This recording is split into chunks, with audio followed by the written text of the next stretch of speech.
Goss Island is brought to you by F&F Fashion at Tesco. Now, I love a good gawk in F&F when doing my Tesco shop at the weekend, and they've got some lovely bits in store to suit any occasion. I've recently bought some fab pieces myself and love how comfortable, stylish and versatile their clobber is, especially in the warmer weather. Whether you're hosting a Love Island party or going on holidays, with availability in over 80 stores nationwide, F&F at Tesco has you covered this summer. Do you want a sound check? Hello and welcome back to Goss Island. We're on our 5th episode, can you believe it? And this week's guest, we have social media sensation Damien Broderick, and he only loves being introduced like that, don't you? Yes, doesn't make me cringe at all. No, not at all. We're Irish. But come here, can you do your infamous kind of click clap? Of course. Yeah. You ready? Yeah. Can I try it? Good. Wasn't great, was it? It's good. Near a bit of rhythm, sure, wouldn't be Irish if we had to be like that. But come here, thanks so much for coming on. It's great to have you here, and obviously, like a lot of people will know you. Like you've really kind of like shot to fame and grown a massive following online. It's over a fairly short period of time, hasn't it been?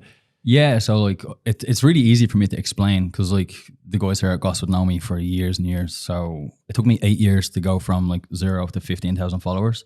Then it took me like 8 months to go from 15,000 followers to 40,000 followers. Yeah. And that was me like basically giving away half of my watches and my wardrobe as giveaways to be like, please follow me on Instagram.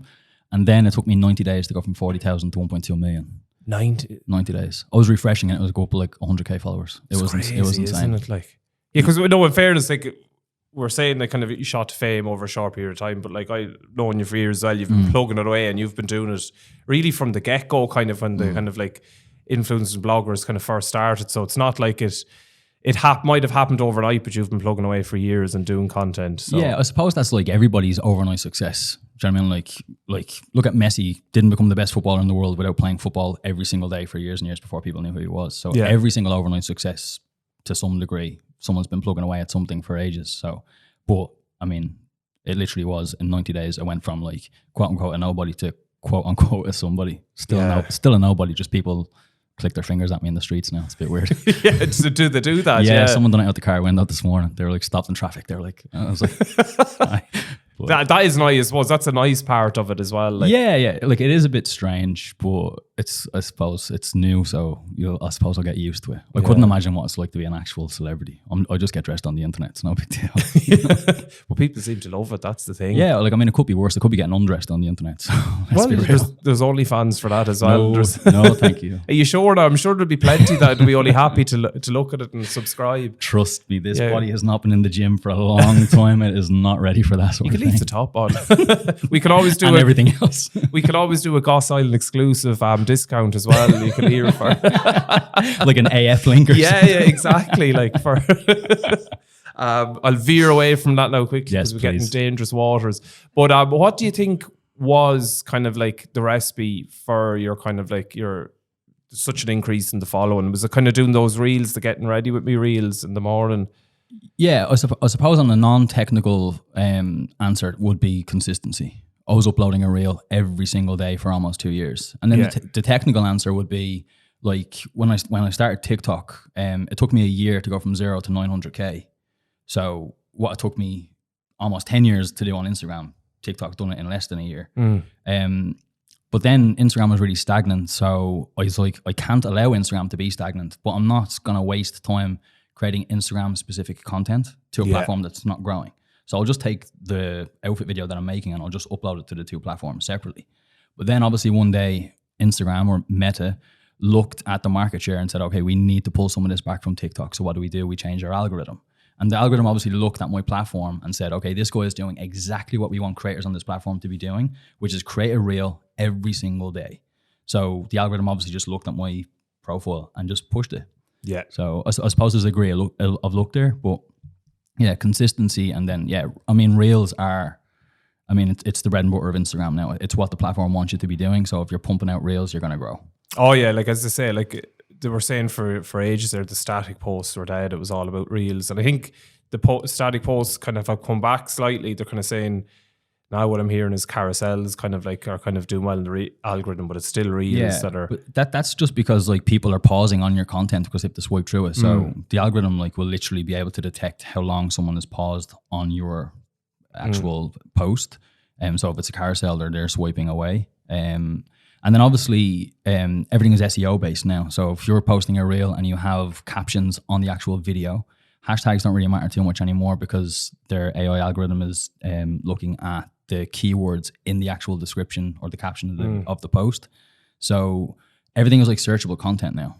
So your description and the in-video captions matter more than ever now. Yeah. So like I started doing the captions because I speak really low, and a follower messaged me like, hey, I'm actually partially deaf and I've no idea what you're saying half the time. So then I start putting captions on the videos purely for an accessibility standpoint. But then obviously the algorithm was like, this is all searchable now because we can be like a grey suit. Someone Googles a grey suit, my video pops up. So I'm like, so that's what they're saying. They're saying TikTok especially is becoming more like a search engine as opposed to a social media platform, and it's it'll overtake. I was on the bus the other day, and there was a conversation with two girls behind me, and one of them asked the other one something. She just goes, "Just TikTok it," and I was like, "What?" Oh no! It's just Gen Zers. It's just like I could feel the wrinkles just grow in my head. I was like, I'm so old. But yeah, just TikTok it. I was like, interesting. And kind of like, I suppose you could say like you've a lot in common, say, with the Love Island stars over the years. Like they come out and they kind of like go in with a relatively small following, come out and have a massive following, and it's kind of in a short space of time. And with that, there's a lot of pros with it, but there's a lot of cons as well. And I know you've spoken about trolling you've gotten before and hate online, and like how have you found that to navigate? Yeah, like I suppose it's like everything. It's like it's just volume. If you've got 10,000 followers and you get trolled by one or two people, but then if you got 100,000 followers, those one or two become maybe 1,000. Yeah. If you get 1 million followers, that 1,000, it grows and grows. Now, in the ratio of good versus bad is like the good far outweighs the bad. Yeah. Like I'm very lucky. My audience are like super engaged. They're actually really protective. Like someone will leave a bad comment and I don't even get a chance to even read it. There'll be like 10 comments underneath it of like my audience defending me or whatever. So I'm really lucky in that regard, but they obviously don't see the DMs. The DMs are where people go hard. But to me, I'm just like, whatever. Like if someone is that pressed, if someone gets that upset with the fact that I'm just putting on clothes, like that's a damn issue. Like they need to bring that to a therapist and not my comment section. Like it's no big deal to me. I'm like, I'm not doing anything. I don't speak about politics. I don't speak about religion. I don't do anything. You're not controversial or divisive. At all. Yeah. Literally, it's essentially the content is a direct documentation of what I'm wearing each day. So if someone gets that upset by clothes, I mean, you need to speak to someone professional. Because I can't help you. I can give you advice on how to dress, but other than that, that's about it. Like, and did you find it hard at the start though? Because you seem like it's a bit of water off a duck's back now. Yeah, but even at the beginning, like I suppose I count myself really lucky. Like I'm not a really insecure person. I'm very comfortable in my skin. So people can say like if someone goes to me like, "Oh, you dress like crap" or whatever, I'm like, "But do I really?" It's very subjective. It's very like my style is my style and I'm very comfortable in that and I enjoy dressing the way I dress and I dress for me. So if someone doesn't like it, I'm not telling you to wear my clothes. I'm not telling anybody to dress how I dress, so that's fine. But if someone goes, "You're short, you have big ears, you have psoriasis, you got a hair transplant," I'm like, yeah, I know. Yeah, I'm well aware. I'm well aware of these things. Like, do you know what I mean? I do have to get on my tippy toes for some mirrors. It's okay. It's fine. I don't think I'd be able for that. I think I'd have to take to the bed for a day over it if it got kind of. I'd probably get used to it, but. Yeah, there's some of it you never get used to. Like, I'm not gonna speak into this microphone some of the horrendous things that get said into the DMs. Like, and people can come for me, but they come for friends, and particularly when they come for family members, I'm just like, that's where I draw the line. And some of that gets a bit heavy. So they go nearly bypass you because they think maybe, oh, it's not kind of affecting them. I'm going to go and see. Can I hit the jugular with the family? Yeah, exactly. They try find what buttons to press to provoke a reaction. But even then, I'm just like, yeah, whatever. I don't really care too much. I suppose you've nearly had the worst thing said to you now, so... Yeah, there's pretty much nothing that can be said to me that hasn't already been said or is worse than what's been said before. So I'm just like... I think, like, especially if something like someone was sending me a DM, a hateful DM like that, I think I would find it bad. But I think when the Islanders in the show and they're kind of like, these conversations are happening on Twitter about them kind of publicly, I think that's nearly worse sometimes where, like, you can't even see it or kind of respond or be a part of it, and you're just coming out and they'll see the barrage of hate that could happen when they're in there. I think that's kind of hard. So like if you're kind of getting it as in real time, you can kind of deal with them as they go. But if you come out all of a sudden and it hits you at once. Yeah, absolutely. Plus, like, it's my platform, so I get to dictate what gets posted, when gets posted. Like, if I don't feel it's good enough or I don't feel comfortable, confident, I'm having an off day, I can just not post. But if you're on something like Love Island, the producers get to shoot everything. They get to edit everything. They can paint you in whatever light they want. And then that's just how the public perceives you. You could be the nicest guy ever. And then you're painted in a different light on a show. Yeah. And then everybody has this different notion of who you are. Like, I mean, my content is pretty black and white.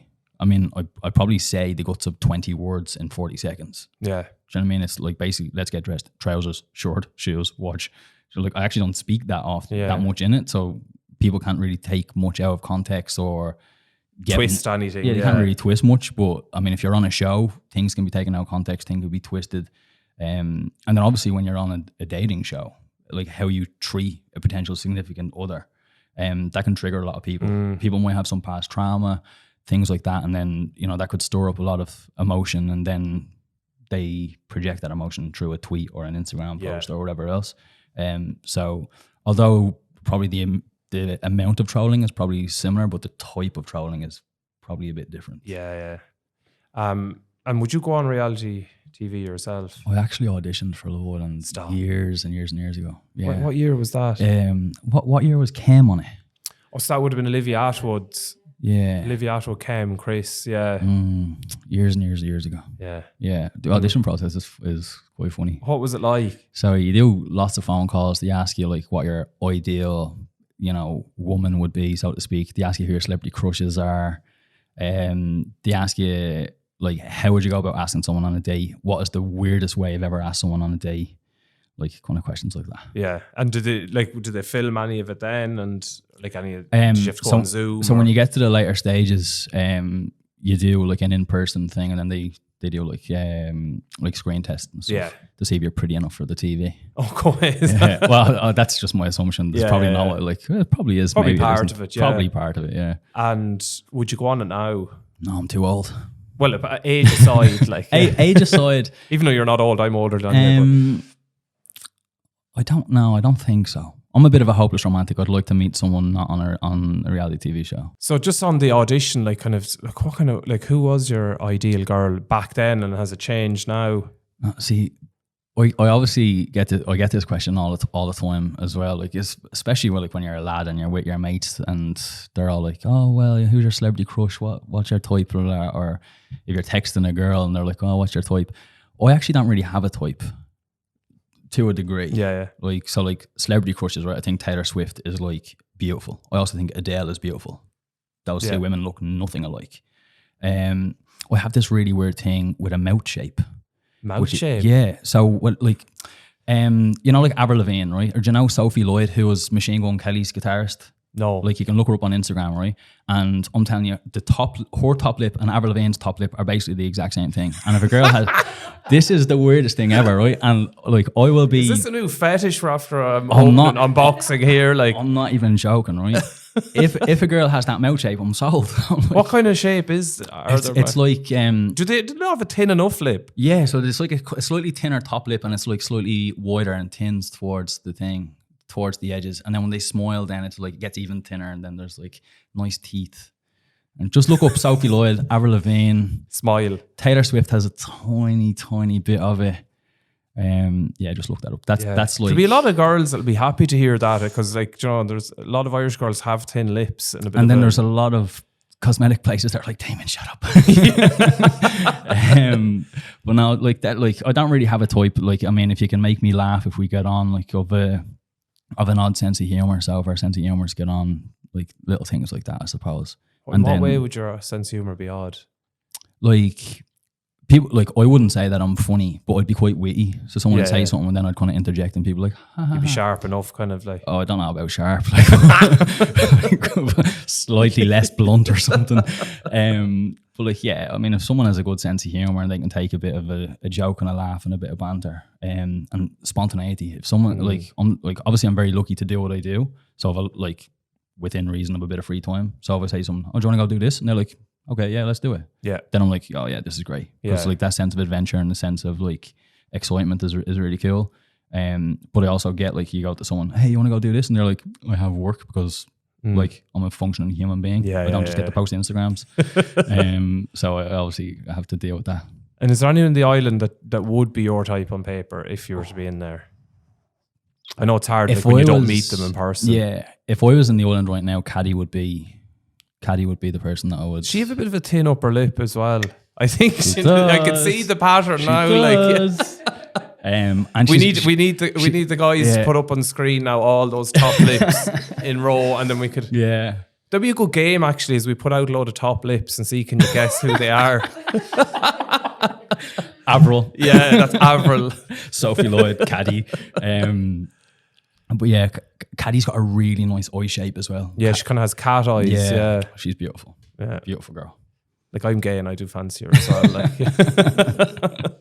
And look, I know there'll be many listening and I'm a nosy person. I want to know, are you single yourself? I get this question asked, and this is no exaggeration, hundreds of times every single day. Yeah. Every DMs. Day. Yeah, the DM, like the comment section, people would be point blank. I posted a video with my nephew the other day and he was like, does he want an auntie? Like, I mean, they really don't care. They'll like, I suppose it's like a nothing to lose attitude. They're like straight in. I get asked that question all the time and I never, ever answer it. Ever? But I'll answer it now. Oh, you'll answer it now, I'll answer it now, yeah. Could we need a little drum roll here now, yeah. Yeah. So, am I single? Yes. Yes. Am I dating? Ish. Kind of. I suppose I'm trying. I went on one date, which is good, but then I think it was a really nice day, but I don't think it'll go anywhere. I think she's super busy, doing what she's doing, and yeah, she's beautiful and she's a lovely girl and stuff. But she actually texted me the other day, being like, "Yeah, I'm not being rude. I'm just flat out," and I'm like, it's fine, I get it. Yeah. It's not a big deal. Well, that's nice. I think honesty and kind of people being upfront is like a good communication part of it. is a huge thing, like especially like when you're actual grown-ups. Yeah. You know what I mean? Like it just communicate and say, this is where I'm at, this is what I'm doing, this is how I'm feeling, or whatever, things like that. Tinder is just a minefield. It's so bad. Never had a go on it in a relationship for 11 years, so I envy you. I'd say I'd be lethal on it though if I did. So we know now, right? If anyone's listening, Google those like thin upper lips, the kind of slightly upturned, spontaneity, adventurous, no particular type in looks. It's all about the personality as well. So. And if you come across me on Tinder, it is actually me. It's not a catfish. so yeah. Yeah. So I think, there'll be a lot of girls probably getting the few mils and the top lip removed now, and they'll be flooding your DMs. I doubt that. You never I think know, you're hyping me up too much.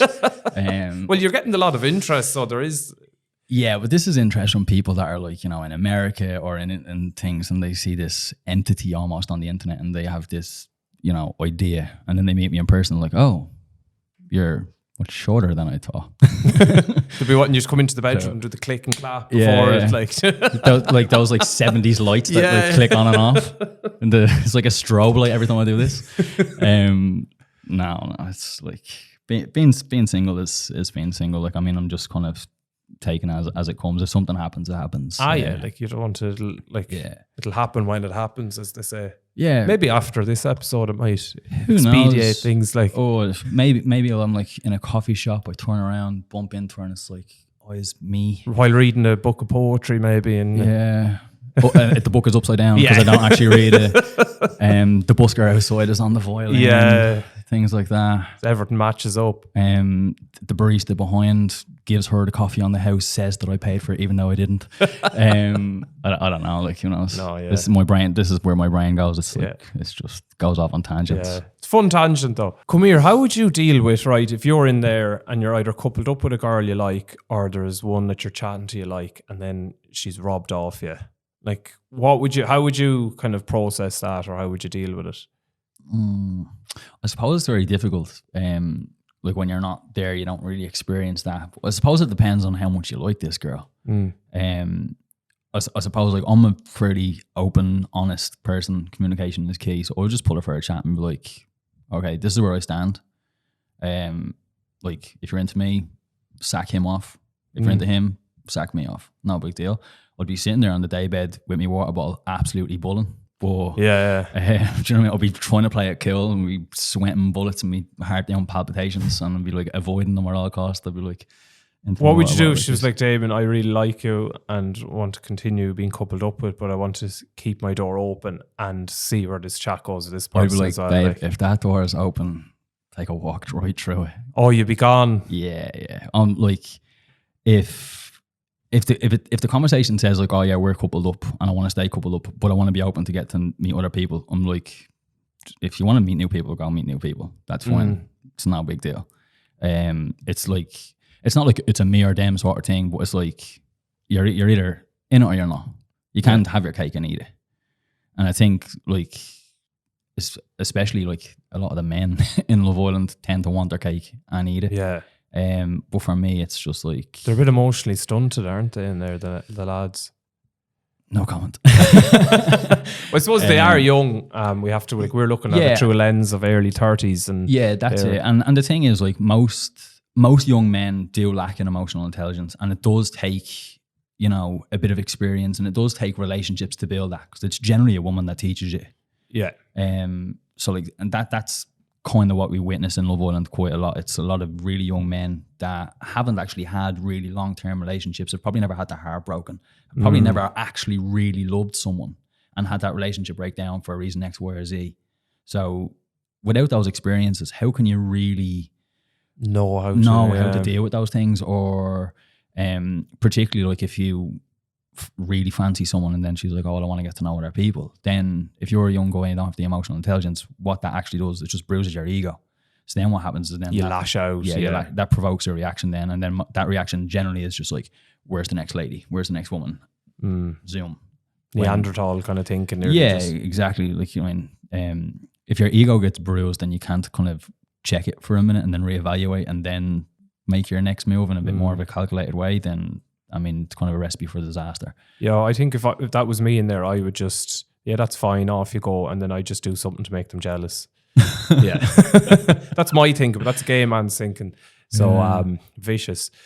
Like I suppose the latest drama in there for me, we're still, like, it's a while ago now, but when the shock dumping, when Katie came in and Molly was gone, none of us saw that coming, and Molly and Zachariah were the strongest couple in there. Like he barely looked at her going out the door, and it's like she never existed to him. So it's kind of like he doesn't seem to have liked her that much or that invested, I feel. Yeah, and like I think as maybe scorned as she probably would have been, like, I mean, that's gonna be difficult to handle, to deal with. She needs to look at that like that's a bullet dodged. Because if they had spent the entire show together, potentially won it or left together at some point, it wouldn't have lasted on the outside. If that's his attitude now, no, like there's no way that would have lasted outside, especially when it came out and all this attention is on you. You're in nightclubs, and everybody knows who you are. Everyone's throwing themselves at you. There's no way you're going to be like, oh yeah, I'm going to stay loyal to Molly or whatever. And she seemed to genuinely like him as well. Yeah, and she seems like a really like genuinely lovely girl. Would she be your bit? How's her upper lip? I'm sorry, I can't get past the upper lip. I'm going to start like Googling it. You're going to go into a rabbit hole. So I can't wait to get down that rabbit hole. No, I don't think Molly has the upper lip that I'm looking for. But it's not thin enough. It's not thin enough, no. But she's very pretty, and she's I think she has a really nice. She came across really well on the show. Obviously, I don't know her. But she came across really well, like a lovely girl. So I'm sure she'll find someone lovely on the outside. Yeah, and it's strange now. Obviously, Zach fancies Katie. She's like notorious. She's in there coupled up with her, but he's not even still fully putting all eggs in that basket. Just the tension between him and Whitney. We saw on their date the other night. I could feel the sexual tension between them, and like Whitney. It's like Mehdi was good for the show. He's gone now, but it's great to see Whitney kind of blossom now in away from that, because I felt like that was a bit of a toxic situationship between the two of them, and now we're kind of seeing Whitney fly and become the Whitney we really want her to be. Yeah, like to me, I think Whitney is probably the star of the show. She, I think she's got really good energy, and she's kind of, if you look back at previous shows, has generally been someone with a lot of kind of charisma that kind of draws your eye to it, like your Adam Collard, things like that. And then there's always been like a power couple. There was Jack and Danny, and then you had Davide and Ekin-Su, and there's always been those kind of dynamics. But I think this season kind of lacks that, and Whitney is probably carrying the show because it lacks those other elements that previous seasons have had. Yeah. And that's what Whitney does for me anyways. I think she carries it. Like every time she's on screen, it's like the show is instantly better for me. Yeah, like I have to say, this is my favourite Love Island season since Maura and Greg's season. I think it's really delivering and serving. But the one kind of con I would have in it is there's not really many strong couples in there at this point, where like you have the likes of a Whitney, a Jess, the friendship between the girls, even some of the lads. Mitch, I'm kind of a fan of him. I know a lot of people don't like him, but he does kind of create a bit of drama in there. It's kind of personalities that are driving it as opposed to Power couples. But Casa could change that. Oh yeah, Casa will always change that. And like what's going to be happening the next week with Casa now, it's just going to be phenomenal. But one thing is like, I think Tyreek and Ella, I think they are the only probably good, strong couple at the minute, and they're kind of closed off now. Tyreek has finally shut his door. I don't think he's locked it, but the door is shut. The padlock is left open, slightly wobbling in the wind. Yeah, a good strong breeze would probably open it, but it's closed. So I think they're like now the kind of front runner couple. I suppose they were coupled up from the start. They're still there together. They actually they're reminiscent of kind of like Tasha and Andrew and those couples that have, you know, the kind of like a rocky start and kind of like ups and downs, but they still always go back to each other. I don't think anybody will ever have a rockier road to a relationship than those two. No, they won't. And they're still strong, still going together. Still going like, strong. He might have licked her tit or whatever. Yeah, or whatever. That line, it's just iconic. So I think like if Ella and Tyreek can get through Casa unscathed, or not even unscathed, but if something happens but they can come back together, I think they're the front runners. Unless someone like Whitney can get coupled up with someone strong, I can see her winning it. Or maybe Jess has the potential. It's just Sammy. I don't know how genuine Sammy is. Yeah, agreed. I think if Sammy gets a better haircut and stays out of the kitchen, I think he's golden. Yeah, the hair is kind of like... The hair's a bit Lego movie-esque. It kind of reminds me of like a Victoria woman that we like, kind of the housekeeper of Downton Abbey, that kind of like Victorian tight wave. It's when it's kind of messy, it's fine, but that, I don't know, it's just, he's going for something and he gets it sometimes that it doesn't land other times. Yeah. And if he stays out of the kitchen, the pasta mash what was thing, that lump? Whatever that was, okay, like, I think that is like disrespectful to every Italian that has ever lived on this planet to put the word pasta in whatever that was. And then it's disrespectful to every Irish person that's ever been on this planet to call it mash. It's disrespectful to any human being in general that eats. Like, did you see they picked it up on the fork and it's like, no way. No. I'd have went to bed. I'd have just down the drink and just went to bed. Come here, what do you think the crack is with Scott and Catherine? Like, we have to talk about our Irish representation in there. Like, I love Catherine. I think she's a very good character. She's not being shown as much because I suppose her and Scott as a couple, they're getting on. There's no drama, but yeah, I think that's probably one of the issues with the show is that when you're not causing a bit of drama, you almost like kind of not fall by the wayside, but you kind of blend into the background a little bit. Sometimes that can work in your favor. You can almost kind of like fly under the radar and go really far on the show, but then sometimes people get really bored of you, and then when there's a public vote, you tend to get dumped. Yeah. I also think anytime there's an Irish contestant on the show, more kind of set the bar extremely high. Yeah. So there's always this kind of comparison to be like, we need a Maura. And I mean, Maura is probably one of the greatest characters to ever be on Love Island. Ever. So it's a very difficult comparison for someone to live up to. I don't know what size shoe is Maura, but they're big shoes to fill anyway. Is that another thing? Thin lip and short size. Thin lips and big feet. No, the shoe size is irrelevant. To me, trust me. I'm just reaching. As long as they're nice shoes. Okay, fair enough. I don't have a foot thing, just to clarify. A shoe thing. But now, I think as well with Irish people, like no matter how good or bad or indifferent they are, we're always just rooting for the home ground. Always, we'll always kind of back our own. Because I think with Scott and Catherine, I personally feel like they get on. He obviously has been living in Ireland. She's Irish, so he's probably drawn to her there. She was single at the time, so he knew that would be the easy bet. But like they seem to get on well, and there is a bit of a... There seems to be an actual connection, chemistry and connection there. Whether they can grow that, and obviously we don't know what's going on off screen. But hopefully they can grow it. I think they look great together as well. I think they're a very aesthetically good looking couple. So yeah, I would like to see that kind of blossom a bit more. I would like to see them tested, because I think that would really show how much they potentially like each other. But I think now, because it seems to be Tyreek and Sammy especially, they've been in their bonnet over Scott in general, and they say that he's kind of pretending a bit with Catherine. So either they're seeing something we're not seeing, or they just don't like Scott personally. But I think now with Casa, I think Scott will be trying to probably prove his relationship with Catherine. So I can see him coming back solo, unless there's someone that like really just blows him out of the water there. So like, I think the lads kind of feeling towards Scott might propel that relationship. Whether it lasts on the outside, who knows? But yeah, he might almost like out of defiance, like make it work. Which I hope that's not the case. I hope he makes it work because he genuinely likes it.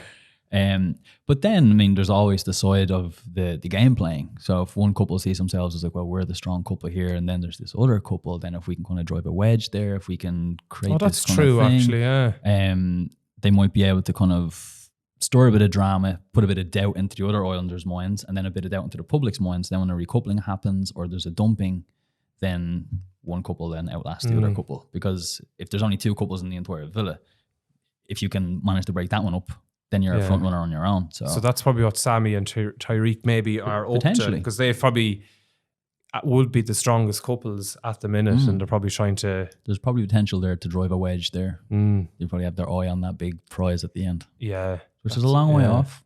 Can we talk about Mitch actually for a minute? I'm a fan of Mitch. A lot of people don't. Couldn't tell. You like a thin lip, I like a Mitch. But I was laughing. I just think he's a bit tapped. Like, you could see even his Crocs were floating in the pool yesterday, and he, as they say in Love Island, he moves mad, and he gets caught out kind of stirring the pot a bit, but then he always just apologizes and takes it. He never fights back. He's a funny character. I can't. Yeah, I almost like that personality quirk where like, all right, I'll make snowballs for other people to throw, but then when I get blamed on, I'm like, yeah, okay, I've done it. No big deal. I almost... Am I allowed to swear? I almost fuck with that. That's my type of person, because like I could see a friendship with him, because I know if he does something and I call him out on it, he's going to be like, yeah, okay, I've done that, I'm sorry. And then that'd be it, be squashed. There's none of this like, no, I didn't, no gaslighting, no bullshit. And I kind of like that. That's a really strong personality trait that not a lot of men have, actually. A lot of men try to brush it under the carpet, try to skirt around boys will be boys sort of bullshit. And I love the fact that he kind of is unapologetic about stirring the pot, but then also unapologetic but then while being apologetic. He's like unapologetically apologetic. Like the other night, I don't know, was it Zach pulled him nearly aside 3 times because like things kept coming out of what he was saying to Katie and things like that, and he was just like, yeah. But I think then finally Katie said he said something. He's like, no, I actually didn't say that, and because he's honest about it, like you kind of have to take his word on it there as well. But then there could be a case of like, like Pirates of the Caribbean, where like Jack Sparrow tells the truth, like to a degree that we don't know if it's the truth or not. Maybe that's going on. Probably is. Maybe it's just like, flooding you with honesty. Master manipulator. And then you don't know if it's honest at all. Jeez, you could be onto a few things here now. You're like a Love knows? Island psychologist. Damien Broderick, MD. Dr. Damien Broderick. Well, that sounds good, I think. Now. And Katie McDermott came in, bombshell. She was a fiery character from back in the day. Mad moment with the dumping with Molly. So that straight away, like, even if she did nothing else, she did what she needed to do for the show. And she's kind of been a bit reserved or boring up until a point the other night where Whitney and Scott or Zach were going on the date, and she started getting a bit head up over it then. My feeling is it's not for her feelings towards Zach. It's more for the ego thing where she was I agree. Yeah. Because how can you be upset over someone who talks like a roadman? I mean, let's be real. Yeah. Again, like, they're a very aesthetic couple, Katie and Zach. But I don't see that lasting at all. Like if they met in a nightclub, they might have sex one time and never speak to each other again. And it probably wouldn't even be good And sex. it probably, Yeah. like she's definitely not finishing. A lot of elbows banging. And that's not what you want banging. Yeah. No. But the rumours are as well that she's not really actually broken up with her ex. Ooh. So that's why she did you see in the kissing challenge, she barely shifted anyone bar Zach, and she's been kind of hesitant and pulled back. So that's interesting. Yeah. Interesting. The streets are talking. In Zach's accent. Yeah. I even heard the other night Whitney was starting to talk about the streets are talking as well. So like that's probably going to catch on. But that's yeah, like what was the one before? It is what it is. It is what it is. It is what it it is. isn't. Yeah, I love that one. Yeah, or like 1 year Everton was dog eat dog. Yeah, I love that how every season has its little phrase though. Yeah. So there has to be one major one. Hopefully now it's the streets are talking. Like I'm going to run with that anyway. Like, that can be the hashtag for this episode. The streets are talking. So kind of what are your predictions for say the next few weeks? I know it's really hard because like everything can change so much, but that's probably like the beauty and the nature of Love Island is that it's, although like we've watched season after season after season and you can kind of understand the format, but it's so unpredictable. The producers are really good at throwing curveballs in and really messing things up, you know, unexpected dumpings or bombshells. I think, as you said, I think if Casa will be the catalyst. It always is. If you come out with Casa strong, you have a really strong chance of going far in the competition. I think, as you said, if Whitney finds somebody strong in Casa, that's a game changer. If she can stay in the villa with whoever she finds, and I hope the person that she finds in Casa, I really hope that he's not latching on just to get into the villa. I hope it's an actual genuine thing because I really like her and I think she deserves that. Oh, big time. Yeah. And I think if that happens for her, I can't see anybody else winning the show. I think you're right. I think forerunners will be Jess, Whitney, whoever they're coupled up with. I think obviously Jess will probably, whatever happens with her and Sammy's kind of nearly holding her back, but the fact that they've had something for a while, she probably needs to keep him there still, and she'll probably he'll drag her back a bit, but she'll go. But if Whitney can get someone compatible, and what I really like what she said during the week was, I like to have someone that I can be me, you can be you. We don't have to merge and become one. We can be separate, but be together separate. I'm not kind of phrasing it exactly how she did it, but it was a really nice way of looking at it. Yeah, like a coalition. Like sure, like a lot of couples just merge and become one, where like you can still be your separate entities, but be separate together. Yeah, nobody wants Kourtney Kardashian syndrome. No, not at all. No, where you just essentially become your partner. I think Brad Pitt does that as well, doesn't he? Yeah, or Angelina Jolie, or both of them. Yeah, they just kind of mold into whoever they're dating. Yeah, like we all have those friends that like they get with someone and then they're only interested now with that their partner's interested. They hang out with that, do you know, and they're kind of like we're kind of nearly like psychologist corner here, isn't it? Like, right? Yeah, God, there could be something in this. Yes, like, do you want to chat afterwards? Have I thin enough upper lip? You do. Come here. I'm raging. I said that now. You're not at all.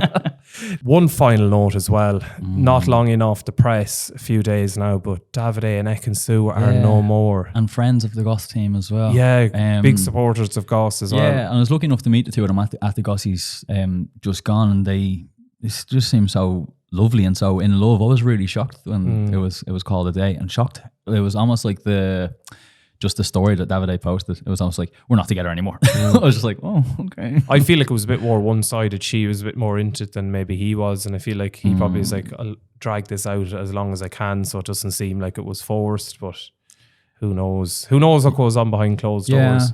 Kind of makes me sad. I was rooting for them. Yeah, I love, but sure, like they made last year's show, like, so. Yeah, big time. Yeah. But then again, maybe she was an actress and a lawyer. Yeah, a liar. Who knows? Who knows? Thanks so much for coming on. You've been a great guest, and it's great to get your insights and just like you generally as well. And like it's obviously Casa week now this week, so episode 6 next week. We'll probably have to do an extended edition. It's just going to be drama. So can't wait for that. All right, thanks so much. Thanks pleasure for listening, everyone. Goss Island is brought to you by F&F Fashion at Tesco. Now, I love a good gawk in F&F when doing my Tesco shop at the weekend, and they've got some lovely bits in store to suit any occasion. I've recently bought some fab pieces myself and love how comfortable, stylish and versatile their clobber is, especially in the warmer weather. Whether you're hosting a Love Island party or going on holidays, with availability in over 80 stores nationwide, F&F at Tesco has you covered this summer.